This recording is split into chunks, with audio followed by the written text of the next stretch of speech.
Hello, BookTube.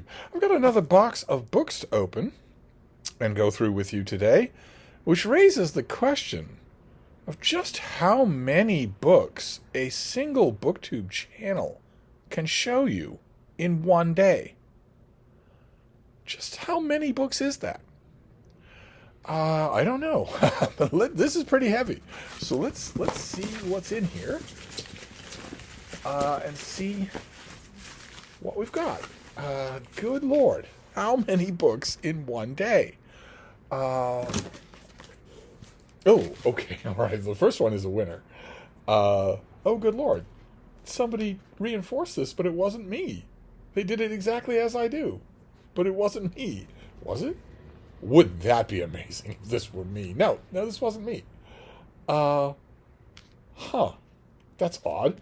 Well, it needs reinforcing. This is a gigantic. This is what? 1,500 pages long? 1,400 pages long. This is John Toland's biography of Hitler. Gigantic mass market paperback that I like. I've always liked this. I like the heft of it in the hand, and the hardcover of this is just too big. And I like this author too. I even like the novels that he wrote. And I don't have this, so that's great. I am less in love with mass market paperbacks than I have been in a while, but some of them, there really isn't an alternative. I, in fact, don't know of a trade paperback for this book. The Hitler biographies are hit worse than anything, almost anything, with that stupid mind frame that I've talked about in history and biography many times before, where people think it's got to be the latest thing or it's no good. That somehow the latest biography of Hitler outdates all the others, makes them all outdated. That is almost never true. And that is a shame, because it means that Henry Adams or William Hickling Prescott or a whole bunch of Bruce Catton, Samuel L. Morrison, that a whole bunch of these earlier historians are simply never going to be reprinted, because people, including a lot of people in the publishing industry, have the idea that, well, if a Hitler biography came out 50 years ago, it can't be any good. I want the latest Hitler biography. Contrary to what you might have heard on certain history channels, he's still dead. But anyway, let's move on. Oh, I remember this one now. Oh my. Oh, goodness gracious. This is from 1884. This is St. Mark's Rest by John Ruskin. This is his little history of Venice with an old library markings on there. I don't know how easy they will be to get off. Probably easier than modern ones. I think that's just paper glued on. The paper is dry and so is the glue, so I might be able to get all of that off. But this is a Ruskin volume to have. It never gets reprinted, not in this form. I wonder if this is illustrated. 1884, it might be. Oh, it is. It is. And it's illustrated just the way you want. Floor plans and diagrams. Oh, man. Okay, well, I have a whole shelf of Venice books, and I'm always hungry for more. So let's see what this next one is. Okay. I do remember this. This email. This person gets me gold. This is from 1901. This book is from 1901. It's E. Armstrong's biography of Lorenzo De Medici. It also, if I remember correctly, is a broader history of the time period. But it's really good on both, and it's full of, yeah, there we go, look at this. Try not to hurt this while I'm demonstrating it to you. It's full of this sort of thing. Onion skin fold-out stuff. Like maps, only this one's not behaving, and that might be due to the age of the book. I certainly don't want to force it. How do I get you out of here, little one? You're no good the way you are. You are meant to fold. Well, that one's not coming. I don't want to risk it. I will get someone with far more delicate hands to handle it. But like, for instance, you've got something like this that has an engraving of Florence there. That was a map that wouldn't behave earlier in the book, but I'll figure out what that is. I actually have a very old biography of Lorenzo de Medici. It's another perfect example. Everything we know about Lorenzo de Medici, we still know. We already know it. So that you can see whether or not your history is consonant with the latest academic trends, but who cares about academic trends? And after that, it's just a question of how you write. I have one of those, another old biography of Lorenzo de Medici, who's a fascinating figure. but it's not as old as this one, so that's fantastic. Fits well in the hand too. Nice sturdy hardcover in the hand. Let's see. Oh, fantastic! William Fowler's book, Rebels Under Sail, the American Navy during the American Revolution. I love this book. I love this book. I've had it many, many times, many editions. For all I'm concerned, it could have been much longer. It's a great story. But the author says a couple of times in his book, and definitely acts the part of not wanting to overstate his claims. A lot of people who write about the colonial navy do overstate their claims. So I'm appreciative of that. Let's see who's in the table O contents. One of the ways that he won't overstate his mark, I think, if I remember correctly, for Rebels Under Sail, is that he doesn't really include the War of 1812, which a lot of them do. Oh yeah, there's lots of good stuff. Okay, great, fantastic. All right, let's move on. I have no idea how many books are in here, so we might as well. Okay, this is Dilke's book, The Ancient Romans. How they lived and worked. There you've got an old setting there, probably Pompeii. Is that right? Oh, this is great. It's a fairly, I know this book, and it's a fairly basic overview of everything. Money, daily food, the condition of the roads, water in your house, and really good. So, great. Glad to have it. Let's see here. What is tucked in the side? Oh, that's right. Oh, my. Oh, something just got bumped to the top of the reread list. This is by Philip Knightley and Colin Simpson. This is The Secret Lives of Lawrence of Arabia. I have a handful of Lawrence of Arabia books over there, and I will gladly take this one. This is one that I want, very much so. Oh my! Look at the end papers there. That is fantastic. The shell that has for so long enclosed the enigmatic life of T.E. Lawrence is finally shattered. Despite attempts to reveal him by various biographers, from Lowell Thomas to Archibald Aldington to David Lean's motion picture, the ultimate revelation, so long obscured by the romantic image of this strange man, has been kept from us until recently. Oh my. I have read this book, but I've never owned a copy. Wonderful. Oh, fantastic. Let's see. What's this next one here? It's a paperback. Oh, right. Okay. Great. This is Ronald Moe's book, Prelude to Revolution, The Murder of Rasputin. And there is that. Yeah, that is comparatively rare. You don't always see this even in biographies of Rasputin. A photograph of the body pulled from the river after having been strangled, poisoned, shot, chopped, drowned, beaten, you name it. He was almost unkillable.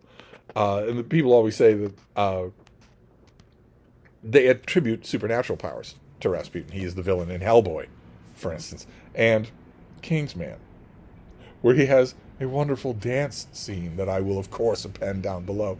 And I know this book, but I've never read it, and I've never owned a copy. Great, fantastic. This is turning out rather well. Let's keep going. Another trade paperback. Oh, good. Oh, good. This is an odd book. I did not expect to like this thing as much as I did. Oh, wow, it has a signed plate in it. How interesting. This is from the year 2000.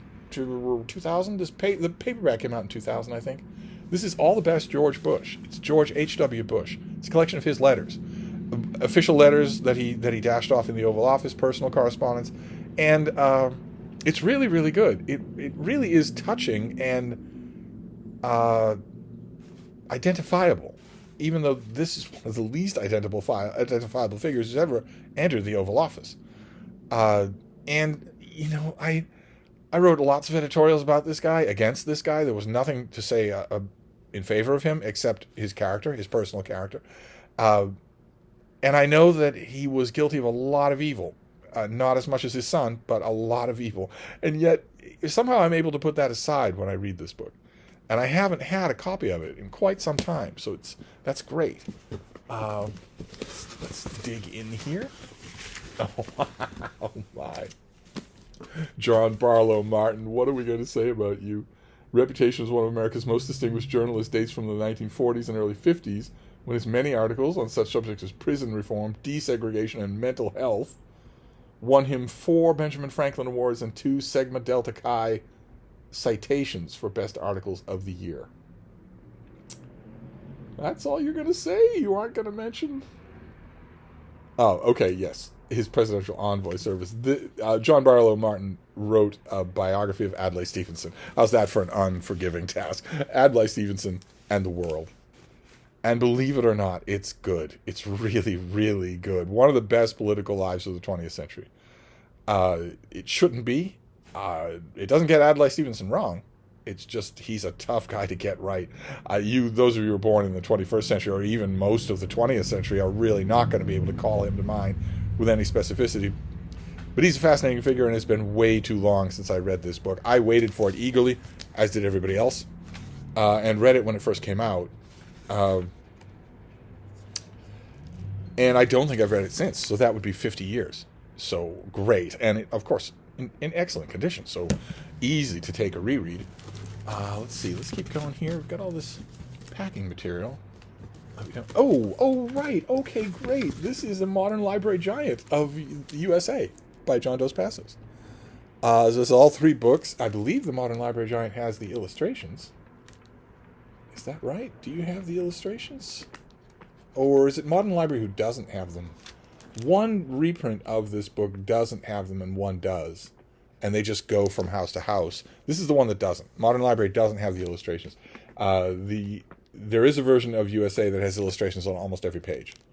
And they're really good. This one has none. Not even one for a frontispiece. No, not one at all. So no illustrations in this one. And this is... Modern Library Giants are really solid. They really hold up well. And this is a masterpiece. People don't know it at all. It's a masterpiece. One of the great... it wasn't conceived that way by the author, but I think it really holds together as just one book.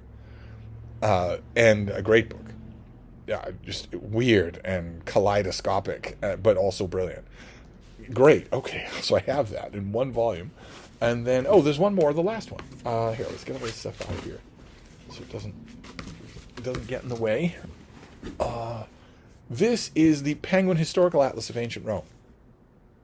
Larger thing that is full not only of illustrations, which are everywhere, but also of maps, and not only of maps, but of maps that show things. Maps that show movement. Yeah, they show movement and they describe with their legends what the movement is. So you can see at a glance what was happening over the course of 2 centuries. And these are really great. They're really great as resources. They did one for ancient Rome, but they did a lot of these things before. I don't think they make them anymore. I think they discontinued the series. But a lot of them are really, really good. For a little while, they were doing these things in tough little mass market paperbacks. You never see those anymore. Not that I'd want them. Those were too small. I broke the spine on a lot of those before I realized this is a better format. And this will take you all the way from Rome's time. Yeah, see that? Timelines and everything. It's not narrative, but there's a lot of narrative text, and it is laid out in a way designed to show you in infographic terms what is happening. So it's really good to lay aside something like the Dilke book, which is just telling you with prose. This is showing you with pictures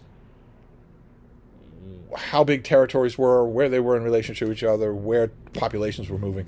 Wonderful. Wonderful to have this. I hardly ever see it secondhand anymore. I have no idea what happened to my last copy of it. I used the hell out of this when I was writing a novel about the Roman Emperor Trajan. But I've used it at many other times too. Very glad to have this. So there you go. Can I do a Steve pile? I don't even know if I can. We have the Penguin Atlas of historical Rome. We have Adlai Stevenson and the World. Which the more you know about the subject matter, the more sense that title will make. All the best, George Bush. Collection of his letters, well worth rereading. We have the Murder of Rasputin. Time to dance on your graves.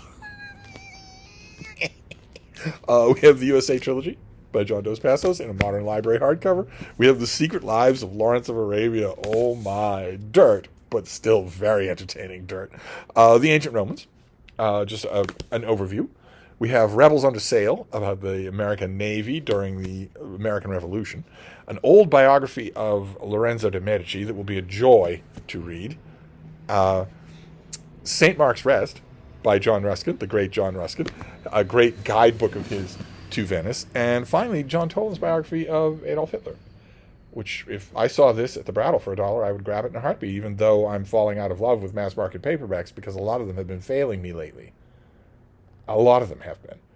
And this one might, even though someone has lovingly reinforced it. It still might fail me, but books do. So I'm still glad to have it. I think that that I'll probably get to a reread of it before the end of this year, big as it is. So, but I'm I'm assuming that I am booked out for today. I'm assuming that you're going to see no more videos full of books today. I'm assuming that. So we will all reconvene tomorrow. Thank you, BookTube.